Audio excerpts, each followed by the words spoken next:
तो नीतीश कुमार जैसे व्यक्ति को जिस तरीके से मुख्यमंत्री पद से किनारे करके राज्यसभा भेज दिया गया, सबको पता था कि भाजपा ये करेगी और भाजपा जिस जिस सहयोगी दलों के साथ रही है सबसे पहले अपने सहयोगी दलों को खत्म कर दिया।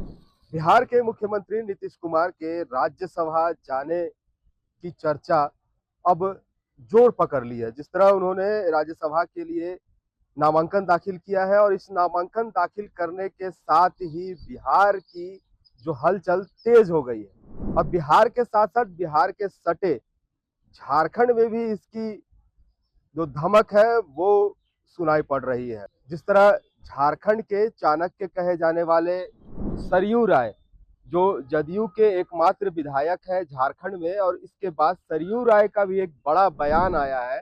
और इसके साथ ही सरयू राय ही नहीं, अगर बिहार की हम बात कर ले तो बिहार के मुख्य विपक्षी पार्टी तेजस्वी यादव, इनका भी जो नीतीश कुमार का इस निर्णय को लेकर बड़ा बयान आया है। और इस बड़े बयान में उन्होंने साफ तौर पर कहा है कि यह किसी बड़े बदलाव का नजर आ रहा है और यह स्वाभाविक नहीं है। जिस तरह नीतीश कुमार अपने ट्वीट में किया है, और यह ट्वीट स्वाभाविक नहीं है, ट्वीट भी शायद जिस तरह आशंका जताई जा रही है कि यह ट्वीट उनसे करवाया गया है और यह उनके दबाव में इन्हें राज्यसभा भेजा जा रहा है। हम दोनों की बातें आपको सुनाएंगे, क्या जो तेजस्वी यादव क्या कह रहे हैं या सरयू राय क्या कह रहे हैं। लेकिन बातें यहाँ क्लियर है कि एक मुख्यमंत्री पद पर रहते हुए राज्यसभा की ओर रुख करना, ये कहीं से जो लोग हैं उन्हें पच नहीं रहा है। वहीं अगर एनडीए गठबंधन की बात करें तो एनडीए गठबंधन भी इस पर अभी फिलहाल साफ तौर पर कुछ कहने से बच रहा है। कोई भी साफ तौर पर नहीं कह रहे हैं। और मुख्यमंत्री पद के लिए जिस तरह बात हो रही है कि अब बिहार का मुख्यमंत्री कौन होगा, इस पर भी संशय बना हुआ है कि आखिर बिहार का मुख्यमंत्री कौन होगा। लेकिन चलिए पहले हम वो बातें सुनाते हैं कि आखिर सरयू राय और तेजस्वी यादव ने नीतीश कुमार के इस बदलाव वाले फैसले पर क्या कुछ कह रहे हैं। भेजने की जाए, इसको किस तरीके से देखते हैं? बिहार की राजनीति में आज एक बड़ा परिवर्तन हुआ है। नीतीश कुमार जो 2005 से मुख्यमंत्री रहे हैं, यशस्वी मुख्यमंत्री रहे हैं, राज्य के लिए उन्होंने बहुत अच्छा काम किया है, सुशासन लाया है, सब किया उन्होंने। अचानक उनको हटाकर राज्यसभा भेज देने की बात सामने आई है। तो अब भाजपा जदयू की सरकार चल रही है, ये दोनों मिल के जो निर्णय करें अपनी सरकार चलाने के लिए वो दोनों सक्षम हैं। मगर नीतीश कुमार जैसे व्यक्ति को जिस तरीके से मुख्यमंत्री पद से किनारे करके राज्यसभा भेज दिया गया है, लगता है एक शेल्टर में भेज दिया गया उनको, तो ये तरीका नहीं जचता है। ये लगता नहीं है कि निर्णय सामान्य तरीके से हुआ है। पिछले 2 दिन के भीतर जैसी गतिविधियां दिल्ली से पटना तक चलती रही हैं, उससे ही लगता है कि एक स्कीम के तहत, एक डिजाइन के तहत ये किया गया है, जिसकी कोई ज़रूरत नहीं थी। जब नीतीश कुमार खुद ही तैयार हैं कि जो भी तय होता है हम मानेंगे, तो इसकी कोई आवश्यकता नहीं थी। एक प्रतिष्ठित तरीके से जैसी उनकी छवि रही है, उस तरह से नीतीश कुमार जी को राज्यसभा भेजा गया होता, किसी को एतराज़ नहीं होता। इस तरीके से मेरे जैसे व्यक्ति जो अपने आप को उनका मित्र मानते हैं, नज़दीकी मानते हैं, उनको भी धक्का लगा है। जनता दल के जो सामान्य कार्यकर्ता हैं उनके भी फ़ोन आ रहे हैं। ये निर्णय पच नहीं रहा है किसी से। अचानक ये काम हमने कर दिया, तो मुझे उम्मीद है कि अब जो हो गया है उसको लोग स्वीकार करेंगे। स्वीकार करना एक कड़वा घूंट पीने जैसा है। राज्य में सरकारें आती जाती हैं, बनती हैं, बिगड़ती हैं, मगर जैसे कोई बड़ा पेड़ गिरता है ना, तो धरती पर धमक होती है। तो नीतीश कुमार जैसे विराट व्यक्तित्व बिहार के संदर्भ में अगर वह अपनी भूमिका बदलता है तो कई तरह के कयास लगाए जाते हैं, चर्चाएं होती हैं। और उसी तरह की चर्चा आज हो रही है। ये निर्णय हमारे जैसे व्यक्ति को पच नहीं रहा है कि निर्णय इस तरीके से हुआ। शानदार तरीके से होना चाहिए था। नीतीश कुमार के व्यक्तित्व की प्रतिष्ठा के अनुरूप ये निर्णय होना चाहिए था, वैसा नहीं हुआ। ये दुर्भाग्य की बात है। उनका ट्वीट भी आया सर, उसको कैसे देखते हैं? ट्वीट में नीतीश जी ने बड़प्पन दिखाया है कि भाई मैंने खुद ही स्वीकार किया है, मैं खुद ही राज्यसभा जाना चाहता हूँ। आखिर इस ट्वीट की जरूरत क्या पड़ गई नीतीश कुमार को? कहीं न कहीं इस निर्णय से लोग संतुष्ट नहीं हैं, इसलिए नीतीश कुमार को ढाल की तरह आगे रखकर एक ट्वीट कराया गया है कि आप खुद ही इसकी जिम्मेदारी लीजिए। वह नीतीश कुमार जी सबके नेता रहे हैं, कोई कभी भी उनकी व्यक्तिगत आकांक्षा नहीं रही है जिसके कारण से उन्होंने कुछ काम किया है।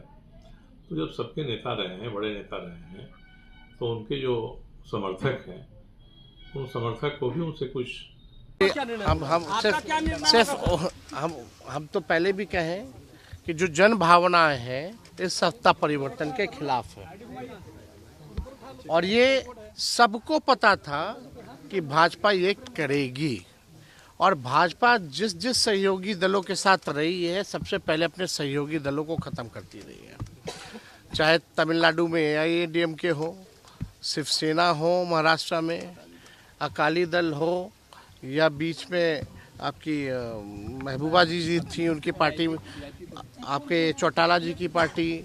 तो कहीं भी आप देखिएगा, नॉर्थ ईस्ट वेस्ट साउथ चले जाइए, भाजपा जो है पूरी तरीके से RSS का एजेंडा जो है वो लागू करना चाहती है। और चुनाव को तो पहले ही जिस मशीनरी के साथ, धन तंत्र के साथ, मशीन तंत्र के साथ ये लोग चुनाव पूरे सिस्टम को कॉम्प्रोमाइज़ करके बीजेपी का इलेक्शन कमीशन को सेल बना करके जो है, समझिए कि इलेक्शन कमीशन सेल बन जाता है बीजेपी का हर चुनाव में, पूरा दुरुपयोग करके लोकतंत्र को ख़त्म कर दी है। अब ये बिहार की जनता जो है सब देख रही है, लेकिन नीतीश कुमार जी अब राज्यसभा जा रहे हैं, तो हमारी तो पूरी सहानुभूति है कि उनके साथ जो हो रहा है, और जो हो रहा था वो हम जान रहे थे। अगर हम लोग वहाँ रहते तो शायद नीतीश जी को ये दिन ना देखना पड़ता। तो हम तो पूरी तरीके से उनके भविष्य का को लेकर के हम पूरा जो है प्रार्थना करेंगे, भाई सेहतमंद रहें, दुरुस्त रहें, और जो 20 साल उन्होंने बिहार राज्य की जो भी सेवा की है उसके लिए भी हम नीतीश कुमार जी को धन्यवाद देना चाहते हैं। देखिए कि बिहार में जिस तरह सुशासन बाबू के नाम से जाने जाने वाले नीतीश कुमार के अचानक राज्यसभा की ओर रुख करना, और इससे पहले कोई भी इस तरह की कोई गतिविधि नहीं थी, और इसी रुख को लेकर जो सरयू राय ने बड़ी बात कही है कि यह एक बड़ी साजिश का बू आ रहा है। जिस तरह मुख्यमंत्री नीतीश कुमार ने अपने राज्यसभा के लिए नामांकन किया है और राज्यसभा जाने का जो वो उन्होंने निर्णय लिया है, तो ये उन्होंने बताया कि यह उनका निर्णय नहीं है, कहीं ना कहीं दबाव में दिया गया। अब किसके दबाव में वो राज्यसभा जा रहे हैं, और आने वाले दिनों में क्या कुछ बिहार की तस्वीर होगी, क्या बिहार में बदलाव होगा, क्या साजिश है?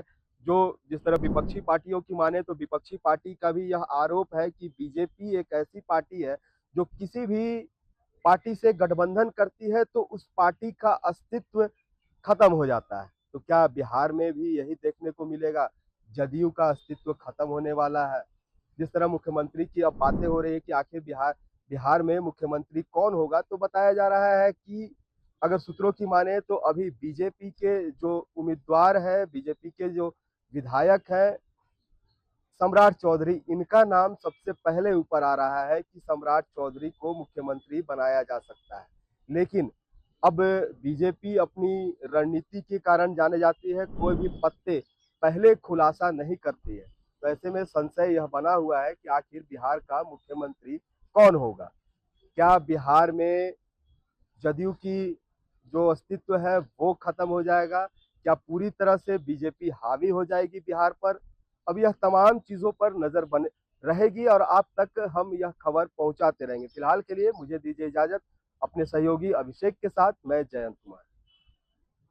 आपको हमारा ये वीडियो अच्छा लगा तो इसे लाइक करें, शेयर करें और हाँ, सब्सक्राइब करना ना भूलें।